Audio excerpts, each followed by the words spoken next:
जय हिंद दोस्तों, welcome back to my YouTube channel science Masti गया में आपका स्वागत है। हम जो साइंस आज लेकर आए हैं वो किसी भी एग्ज़ाम के लिए इम्पोर्टेंट होने वाला है। ये सब क्वेश्चन जो होता है आपका इम्पोर्टेंट है और हम चैप्टर बाई चैप्टर जो होता है किस क्वेश्चन लेकर आए हैं साइंस का, तो यह चैप्टर सिर्फ कोशिका से ही रिलेटेड है।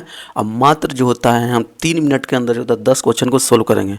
और जो सिर्फ प्रैक्टिस करना चाहते हैं वही इस वीडियो पर आइए, क्योंकि जो होता है इसमें हम सोल्व नहीं करेंगे, सीधे जो होता है आपका क्वेश्चन का आंसर बताएंगे, सिर्फ दम शॉर्ट मेथड में, दम 3 मिनट में टोटल का टोटल साइंस क्वेश्चन खत्म। तो हम चलते हैं वीडियो की ओर। तो पहला क्वेश्चन है, कौन सा कोशिकांग केवल जंतु कोशिका में पाया जाता है। अब ये कोशिकांग जो होता है किस में जो होता है कि जंतु कोशिका में पाया जाता है। कोशिकांग कहने का मतलब क्या होता है, कोशिका के अंदर पाए जाने वाले अंग को ही हम लोग कोशिकांग बोलते हैं। तो कौन है जो जंतु की कोशिका में पाया जाता है। आप तारकाय जिसको सेंट्रोजोम बोलते हैं, कोशिका भित्ति बोलते हैं, कि हरित लवक बोलते हैं, कि रितिका बोलते हैं। तो कोशिका के अंदर जो तो पाया जाने वाला कोशिकांग सिर्फ जंतु में मिलेगा, वो आपका है option number A, right answer. बस इसमें डिस्क्रिप्शन ज़्यादा नहीं करेंगे कि क्या है नहीं है, वो लॉन्ग टर्म का आप कमेंट करके बताइएगा कि इस टाइप का ही चाहिए या और जो होता है डीपली इसके बारे में चाहिए। ठीक है, तो अगला क्वेश्चन बढ़ते हैं। कौन सा कोशिकांग केवल पादप कोशिका में पाया जाता है। देखिए इसके पहले वाला क्वेश्चन में था कि कौन सा कोशिकांग जो होता है जंतु कोशिका में पाया जाता है, जबकि इसमें पूछा है कौन सा कोशिकांग जो होता है सिर्फ पादप कोशिका में पाया जाता है। तो आपका तारकाय है, तो तारकाय तो आपका कोशिका था किसमें, जंतु कोशिका में, तो ये तो आपका नहीं होगा, पहले ही छट गया। और कोशिका भित्ति ये आपका हो जाएगा, और हरित लवक ये भी हो जाएगा। ये दोनों जो होता है आपका पादप कोशिका में पाया जाता है, इसलिए ऑप्शन नंबर में आपका डी में दिया हुआ बी और सी दोनों, इसलिए इसका राइट आंसर हो जाएगा ऑप्शन नंबर डी।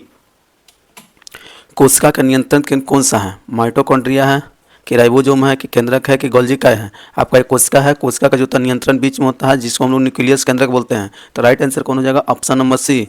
वीडियो जरूर बताइएगा कि इस टाइप का ही चाहिए कि और दूसरा टाइप का चाहिए। मात्र जो होता है शॉर्ट क्वेश्चन रहेगा आपका, जो होता है हम शॉर्ट में भाएंगे।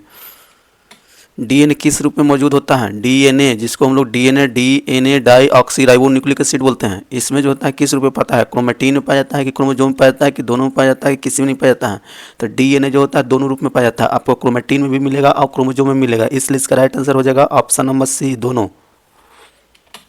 किस प्रक्रिया में कोशिका पानी को अवशोषण करता है। किस प्रक्रिया में कोशिका जो होता है जल को अवशोषण करेगा। जैसे मान लीजिए कि कोशिका है, तो कोशिका के अंदर जल कैसे जाएगा, किस विधि द्वारा जाएगा, परासरण ऑस्मोसिस के माध्यम से, कि विसरण डिफ्यूजन के माध्यम से, कि सक्रिय परिवहन के माध्यम से, कि निष्क्रिय परिवहन के माध्यम से। तो राइट आंसर बताइएगा, इसमें जो होता है आपका राइट आंसर हो जाएगा ऑप्शन नंबर ए, परासरण के माध्यम से।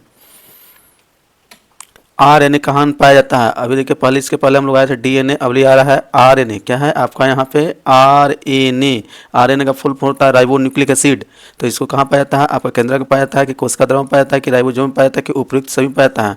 तो यह जो होता है आरएनए सभी जगह मिलेगा आपको, केंद्रक में मिलेगा, कोशिका भी द्रव में मिलेगा और राइबोसोम में मिलेगा, इसलिए राइट आंसर हो जाएगा आपका option number D. Cell wall का मुख्य कार्य क्या है। सेल वॉल क्या होता है कि सेल है, सेल के ऊपर एक और जो होता है सेलुलोज का एक अलग परत होती है, यह जो होता है आपका प्लांट में देखने को मिलेगा।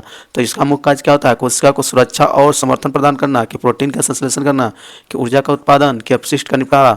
तो इसमें जो होता है आपका सुरक्षा प्रदान करता है और उसको जो होता है समर्थन प्रदान करता है, इसलिए option number A right answer हो जाएगा। कौन सा कोशिकांग लिपिड का संश्लेषण करता है। आप कोशिकांग जो होता है आपका कोशिका से रिलेटेड बोलते हैं, इसलिए कोशिकांग की संख्या ज़्यादा आपको देखने को मिलेगा। तो लिपिड का निर्माण कौन सा कोशिकांग करता है। कोशिका के अंदर पाए जाने वाले कौन क्या कोशिकांग बोलेंगे। तो आपका खुदरी इंडोप्लाज्मिक रेटिकुलम, आपका चिकनी इंडोप्लाज्मिक रेटिकुलम, की गोल्गी काय, की राइबोसोम। तो इसका राइट आंसर हो जाएगा आपका ऑप्शन नंबर बी हो जाएगा, चिकनी इंडोप्लाज्मिक रेटिकुलम, जिसको जो होता है आपका एक जो होता है कि एसीआर बोलेंगे स्मूथ, ई आर होता है, एक एसीआर है, ये जो होता है कि आर ई आर होगा, ठीक ना, रफ हो जाएगा, ये स्मूथ हो जाएगा। तो चिकनी वाला जो होता है आपका राइट आंसर हो जाएगा। बैक्टीरिया में कौन सा राइबोसोम पाया जाता है। बैक्टीरिया में आपका 80S होता है, कि 70S होता है, कि 60S होता है, कि 50S होता है। तो आपका बैक्टीरिया में जो होता है आपका option number B 70S ribosome पाया जाएगा। राइबोसोम किससे बना होता है। राइबोसोम जो बना होता है वो किससे होता है, प्रोटीन से होता है, कि आरएनए से होता है, कि डीएनए होता है, कि A+B दोनों से होता है। तो आपका प्रोटीन दोनों से मिलकर बना होता है, प्रोटीन भी उसमें रहता है और आरएनए भी होता है, इसलिए राइट आंसर हो जाएगा ऑप्शन नंबर डी। अब आज के लिए इतना ही रहते हैं, मिलते हैं नेक्स्ट वीडियो में, तब तक के लिए जय हिंद।